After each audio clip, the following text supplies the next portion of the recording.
Salut à tous. La facture, l'ensemble des dispositifs de facturation. Alors, c'est intéressant d'ailleurs parce que j'ai presque envie de dire compliqué à dire, un souci chasse l'autre. Olivier, tu vas me le répéter 14 fois. Un souci chasse l'autre. Olivier Taligo nous accompagne. Bonjour Olivier, représentant de Basware ici en France, l'un des représentants de Basware en France. Basware, l'un des acteurs mondiaux aujourd'hui qui aident les entreprises sur le traitement de factures. Mais je disais, un souci chasse l'autre. Pourquoi ? On était tous la tête dans le guidon sur la facturation électronique. Finalement, mais on va en parler, le truc est mis de côté.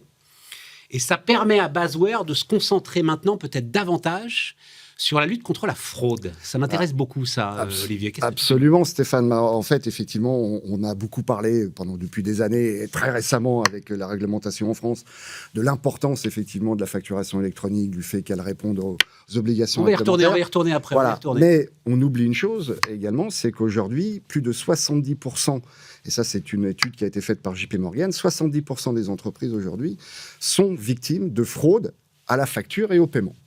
Donc ça devient également une question cruciale, parce que là, ça touche directement à la trésorerie des entreprises. Et sont des fraudes. Alors, on a beaucoup parlé fraude au président, etc. Et tout. Il y a des dispositifs qui sont quand même assez sophistiqués, on va dire ça comme ça, au moins dans la mise en scène. Là, c'est de la fraude aux IBAN. Enfin, c'est des choses qui sont, exactement, pardon de le dire comme ça, assez simples à mettre en place et assez compliquées à détecter si on n'est pas avec des outils comme absolument. Les voilà. Donc effectivement, assez simple à mettre en place, malgré effectivement une petite connaissance technologique de la part des, on va dire, des hackers, mais c'est effectivement simple et très difficilement. Tu remplaces un numéro par un autre, quoi, voilà. Quand même. Ce qui est, je veux juste dire, c'est un tout petit peu plus simple que ce qu'on a vu de fraude au président, où tu as des imitations de voix, tout à fait. Et toute une ingénierie sociale qui était quand même très complexe. C'est tout à fait, et très simple, et par rapport à ça, effectivement, mais également très, très difficile aujourd'hui à pouvoir repérer, puisque effectivement, les flux étant de plus en plus automatisés, ça peut passer totalement inaperçu. L'idée, c'est quoi ? L'idée, c'est qu'on a une sorte de liste noire d'IBAN. Alors, non, c'est plus compliqué que ça. Effectivement, on a dans nos bases de données, effectivement, les coordonnées bancaires de nos clients, à travers lesquels ils vont effectuer leurs paiements, et surtout de leurs fournisseurs. Et donc, c'est de pouvoir repérer immédiatement, effectivement, des IBAN qui, ne seraient pas dans ces listes-là.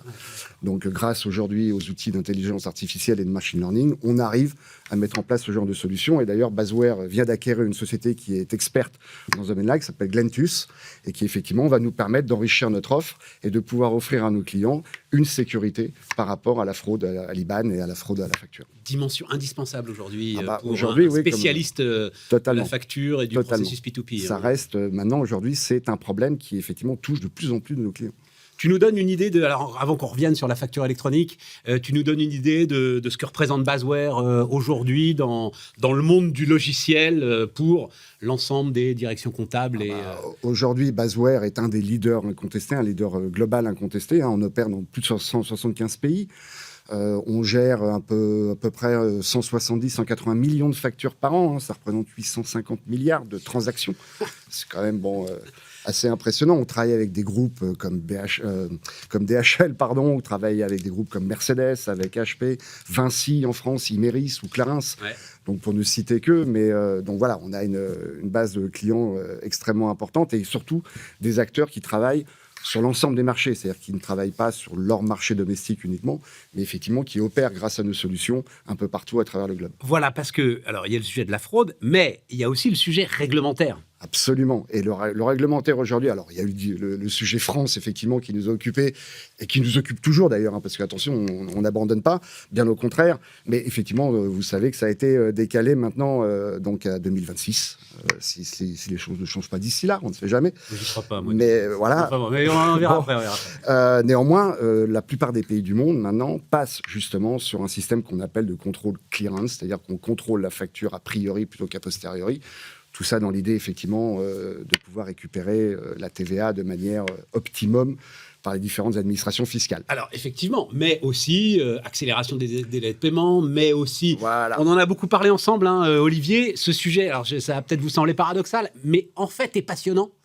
Il est Parce surtout très large. qu'il va dans les racines de l'entreprise sur l'organisation du P2P et sur l'ensemble des relations clients, qui sont quand même, relations fournisseurs, relations clients, qui sont quand même des choses Qui sont essentielles. Et puis le document facture, on l'oublie un peu, mais le document facture est un document stratégique. Lorsque vous avez une connaissance de ce qu'une entreprise achète et vend au travers de ces documents facture, vous savez toute sa stratégie. Donc ce sont des documents qui sont sensibles.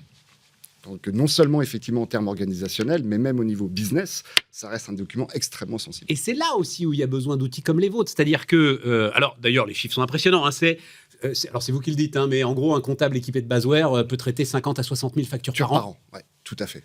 Et avec un coût qui tombe de 8 à 9 euros la facture à 5 euros la facture. À 5 euros, donc vous imaginez, 3 euros d'économie sur des j'imagine, de factures. Mais j'ai presque envie de dire, alors je provoque un peu, mais c'est un détail à côté de tout ce que vous pouvez apporter sur la masse d'informations en fait que peut apporter une facture. Absolument. Et la façon dont elle est gérée. Derrière, effectivement, ce sont nos outils effectivement d'intelligence artificielle et de machine learning qui vont nous permettre également de pouvoir accompagner nos clients derrière dans l'exploitation de ces données.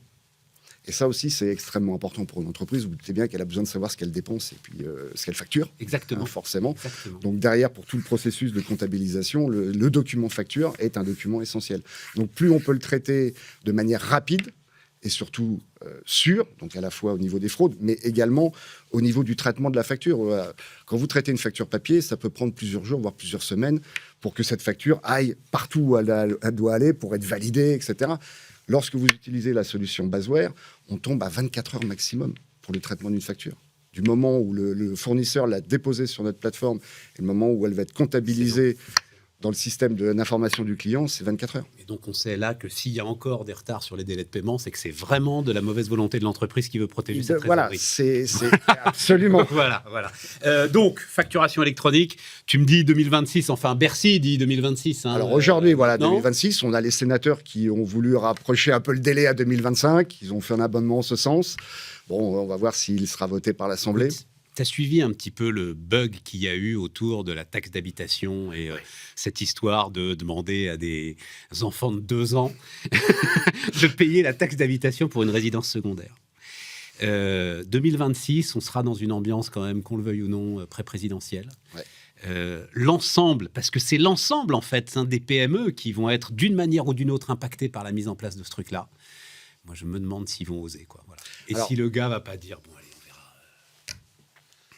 D'un autre côté, il y a effectivement, comme on le disait tout à l'heure, l'enjeu TVA derrière, qui est significatif. Nos voisins italiens qui ont déjà mis ça en place depuis de nombreuses années, ils ont effectivement pu récolter plus de 2 milliards d'euros de TVA supplémentaire. Donc, c'est pas négligeable dans le budget d'un État. Ah, tu as raison. Donc voilà. Oui, non, ça reste un très bon argument. Mais ça reste effectivement des réglementations et des solutions un peu complexes à mettre en place. De toute façon, quoi qu'il arrive. Alors après, en fonction des pays, il y a des approches qui sont plus ou moins simples.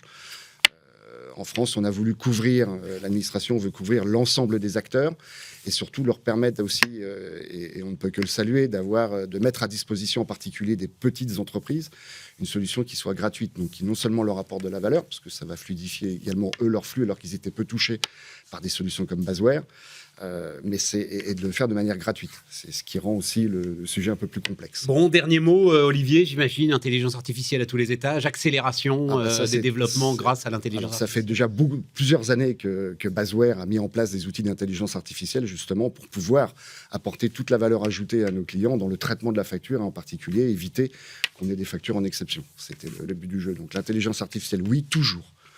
Hier déjà, demain toujours. Magnifique. Voilà, vous avez fait davantage connaissance avec Basware et avec ce qui reste quand même le cœur d'une entreprise, c'est-à-dire l'ensemble de son processus P2P. On se retrouve bientôt.